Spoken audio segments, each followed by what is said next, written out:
नमस्कार दोस्तों। प्रस्तुत कर रही हूँ लेखिका पूनम रत्नानी द्वारा लिखी हुई कहानी सम्मोहन। तो आइए कहानी शुरू करते हैं। यज्ञदत्त शर्मा नवीन।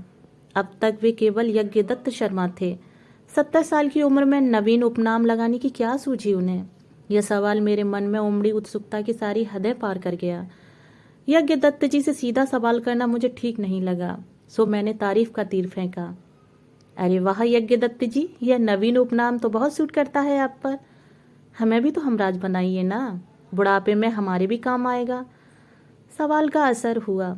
70 साल का कमान सा शरीर तीर सा तन गया।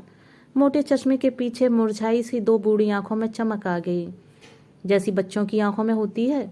यज्ञदत्त जी बोले, मेरा जीवन बदल गया है। मेरे जीवन में नवीनता आ गई है।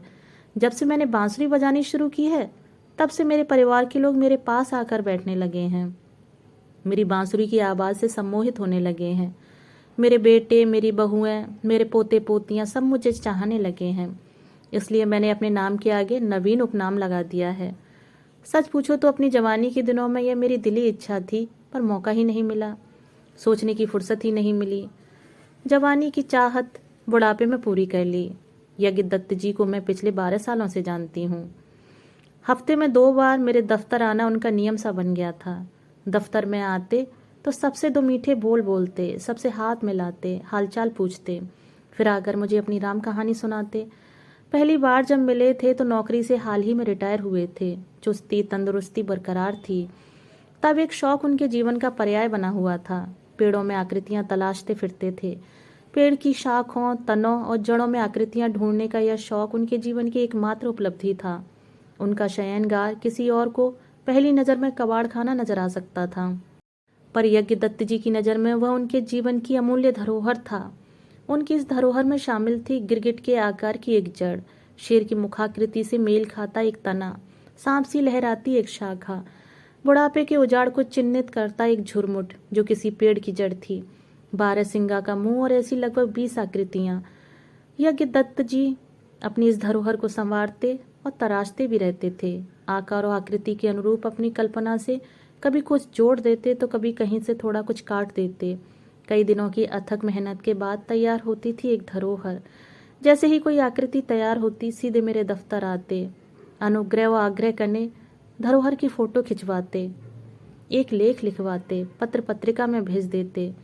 शुरू शुरू में तो मुझे मज़ा आता था, फिर मैं उनसे कतराने लगी, टालने टरकाने का बहाना ढूंढने लगी। उन्हें टालने टरकाने का यह पल और उस पल से उपजा हुआ एहसास कभी कभी मुझे आत्मग्लानि से भर देता था। मेरे इस व्यवहार से उन्हें पीड़ा भी होती थी, पर अपने जीवन में अपनों से मिली पीड़ा के वह इतने आदी हो चुके थे कि सब कुछ हंसकर झेल जाते थे। मेरा टरकाना उनके अपने घर वालों की दुत्कार से बहुत कम पीड़ादायक था। उन्होंने कई बार अपनों से मिली इस दुत्कार की राम कहानी मुझे सुनाई थी। पकी हुई उम्र के थे, इसलिए राम कहानी सुनाते वक्त मन के भीतर उमड़ी आंसुओं की बाढ़ को आंखों के बांध से बांधे रखते थे। क्या मजाल जो एक बूंद भी छलक जाए, मुझे भी अपनी आंखों के गीलेपन को पीना पड़ता था। रिटायरमेंट पर मिला सारा पैसा अपनी पत्नी को देना वे अपने जीवन की पहली और सबसे बड़ी भूल मानते थे। उनकी पत्नी बेटे बहुओं के मोहपाश में बंधी हुई थी। रिटायरमेंट पर मिला रुपया बेटों को देती रही। बेटों ने 2 कमरों वाले पुराने मकान को 4 कमरों वाले आधुनिक मकान बनाने में सारे रुपए खर्च कर दिए। यज्ञदत्त जी के अनुसार उनकी पत्नी सब कुछ लुटा बैठी थी। वे कई बार इस बात को दोहराते थे। इस वाक्य को कभी कभी हादसे का नाम भी देते थे। अपने दर्द को छुपाने के लिए जोर से हंस भी देते थे। मकान बन गया तो सब कुछ बदल गया। मकान का आंगन तो गया ही, अपने भी पराये हो गए। यज्ञदत्त शर्मा के 3 बेटों ने एक एक कमरा अपने कब्जे में ले लिया और चौथे कमरे को ड्राइंग रूम बना दिया। आदमी अपनी हैसियत को छुपाने के लिए अक्सर इस ड्राइंग रूम का सहारा लेता है। खूब सजा धजा के रखा जाता है इसे। ड्राइंग रूम में सभी बूढ़ों का प्रवेश वर्जित रहता है। कोई तख्ती तो नहीं टांगता, पर होता यही है। नए जमाने की नई सोच। यज्ञदत्त शर्मा का घर भी नए जमाने की इस रीत रिवाज से कैसे बच सकता था? परोक्ष अपरोक्ष रूप से उनकी बहुओं ने उन्हें जता दिया था कि ड्राइंग रूम में उनका प्रवेश वर्जित है। मेहमानों के सामने आने की भी सख्त मनाही थी। उनकी जीवन भर की जमा पूंजी से बने उनके अपने घर में उन्हें मकान का वो हिस्सा दिया गया जिसे पुराने जमाने का चौक या बरामदा कहते थे। अब उसका नामकरण लॉबी कर दिया गया है। 4 कमरों के बीच की खुली जगह के 2 कोने यज्ञदत्त शर्मा और उनकी बीवी को मिले। एक कोने में यज्ञदत्त जी का पुराना पलंग और कबाड़ जमा था, दूसरे कोने में पत्नी की खाट लगा दी गई। चौक में एक लंबा सा पर्दा भी था।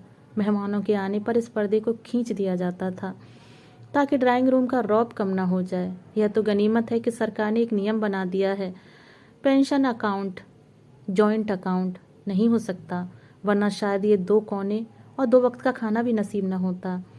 यज्ञदत्त जी के ये शब्द मेरे कानों में अक्सर गूंजते रहते थे। उन्होंने एक समझौता किया था। इस समझौते के तहत पेंशन के 3/4 हिस्से के बदले उन्हें रहने खाने की सुविधाएं मिल रही थीं। बेटों का सुख भी मिल रहा था। इसे नाम सुख कहते हैं। बाप का नाम बेटे के नाम के साथ जुड़ा रहे तो वह नाम सुख कहलाता है। कई लोग तड़पते हैं इस नाम सुख के लिए। यज्ञदत्त जी ने जब अपने तीनों बेटों का स्कूल में दाखिला करवाया था तो बहुत गर्व से नाम लिखा था।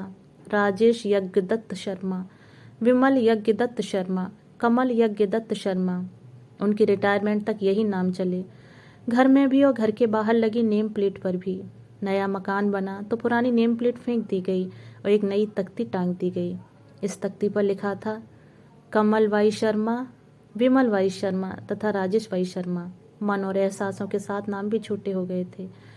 यूं तो यज्ञदत्त जी का नाम हर तरह से गायब हो गया था, पर उससे क्या फर्क पड़ता है। यज्ञदत्त का वाई तो बचा है अभी।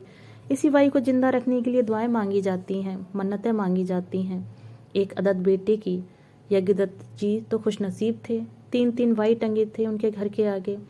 ऐसे यज्ञदत्त जी ने अपना शौक बदल लिया और अब वे खुश हैं। यह देखकर मुझे आत्मसंतोष मिल रहा था। यज्ञदत्त शर्मा नवीन अपने इस नए शौक के सम्मोहन में पूरी तरह बंध गए थे। बेटे, बहुएं, पोते पोतियां यूं एकदम बदल जाएंगे। उनके अपने जो पराये हो गए थे फिर अपने हो जाएंगे। मेरे लिए यह बात सच्चाई कम और अजूबा अधिक थी। जीवन के आखिरी मोड़ पर आकर अचानक जिंदगी यूं करवट ले सकती है, इस बात को देखते समझते हुए भी मुझे इस पर विश्वास नहीं हो सका। इस सम्मोहन की टोह लेना मुझे सबसे जरूरी लगने लगा। यज्ञदत्त जी से पूछना बेकार था। वो अपने आप में इतने मंत्रमुग्ध थे कि उन्हें अब दुनिया के किसी और सुख से कोई सरोकार न था। वह एक बात बार बार बताते और गदगद होते रहते थे। वह कहते, न जाने क्या जादू हो गया, जब भी बांसुरी बजाता हूँ पोता पोती बेटे बहुएं पास आ बैठती हैं। बांसुरी सुनते हैं सभी ध्यान से। सब मुझसे प्यार से बातें भी करने लगे हैं। फिर धीरे से बोले, अब तो ड्राइंग रूम में जाने की मनाही भी नहीं। मुझे लगा कि यज्ञदत्त जी को टटोलना, उनके सम्मोहन का कारण जानना मकड़ी के जाल के सिरे को तलाशने जैसा है। मैंने तय कर लिया कि मैं यज्ञदत्त शर्मा नवीन की पत्नी से मिलूंगी। एक दिन मौका तलाश कर मैं उनके घर गई। मेरा सौभाग्य कि मैं उनके घर ऐसे वक्त पहुंची जब घर पर उनकी पत्नी अकेली थी। उनकी पत्नी से मेरा मिलना तो कम होता था, पर वे जानती थी कि मैं यज्ञदत्त जी की एकमात्र सच्ची हमदर्द हूँ। उनकी पत्नी से थोड़ी देर तक मैंने इधर उधर की बात की, फिर सीधा सवाल किया। मेरे सवाल को उन्होंने टालने की बहुत कोशिश की, पर फिर हथियार डाल दिए। मुझसे वायदा लिया कि मैं कभी किसी से इस राज का खुलासा नहीं करूंगी। वह मुझे बताने लगी, हम औरतें सहनशील होती हैं, रिश्तों के खोखलेपन और खालीपन को जी पाती हैं, किसी को कुछ नहीं बताती। पर मुझसे इनकी पीड़ा देखी नहीं जाती थी। एक सीमा जब पार होती दिखी तो मैंने अपने भीतर छिपाए एक राज का पर्दाफाश कर दिया। राज?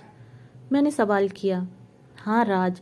जब मैं इस परिवार में आई तब से मैंने मन ही मन कुछ निर्णय कर लिया था। ये बहुत दरिया दिल थे, दिल भी खुला रखते थे, जेब भी। हर महीने पूरी तनख्वाह मेरे हाथ में रखते थे, फिर जब जितनी ज़रूरत होती लेते रहते। हर महीने मैं इनकी तनख्वाह में से कुछ रुपए बचा लेती थी। ये सारे रुपए आड़े समय में काम आएंगे, यह सोचकर मैं ऐसा करती थी। इसके लिए साल में 12 झूठ बोलने पड़ते थे मुझे। 12 झूठ? मैंने चौंक कर कहा। हाँ, 12 झूठ। हर महीने तनख्वाह में से जो पैसे बचाती थी उसके बारे में हर महीने एक झूठ बोलना पड़ता था कि सब पैसे खत्म हो गए। फिर इनका रिटायरमेंट हुआ। इन्होंने हमेशा की तरह सारी रकम मेरे हाथ में रख दी। हमने मकान बनवाया, मकान का खर्चा मैं देती रही। एक हद के बाद मैंने कह दिया कि रकम ख़त्म हो गई। यूँ करते करते मेरे पास 5 लाख रुपए जमा हो गए। शुरू में ही मैंने पोस्ट ऑफिस में खाता खुलवा रखा था। ये सारे पैसे उसमें जमा करवाती रही, ब्याज मिलता रहा। बूंद बूंद करके घड़ा भर गया। वह थोड़ी देर चुप हो गईं। गहरी पीड़ा की रेखाएं उनके चेहरे पर उभर आईं। फिर? मैंने सवाल किया। फिर क्या? मैं जानती थी बेटे बहुएं रकम खत्म होते ही मुंह फेर लेंगे। पर इतने संग दिल हो जाएंगे मुझे विश्वास न था। जिन बच्चों पर हमने कभी हाथ नहीं उठाया वे बच्चे अपने पिता पर हाथ उठा लें, यह कड़वा सच मुझसे बर्दाश्त नहीं हुआ। मैंने अपनी पासबुक अपने बेटे बहुओं के सामने रख दी। एक समझौता किया अपनों के साथ। मैं उन्हें रकम दूंगी, वे लोग मुझे और मेरे पति को माता पिता का सम्मान देंगे। सम्मान का यही समझौता रिश्तों का सम्मोहन है। कोई सवाल बाकी न बचा था। मैं उठी और चली आई। घर के बाहर लगी तख्ती भी बदल गई थी। अब उसमें वाई की जगह यज्ञदत्त चिपक गया था।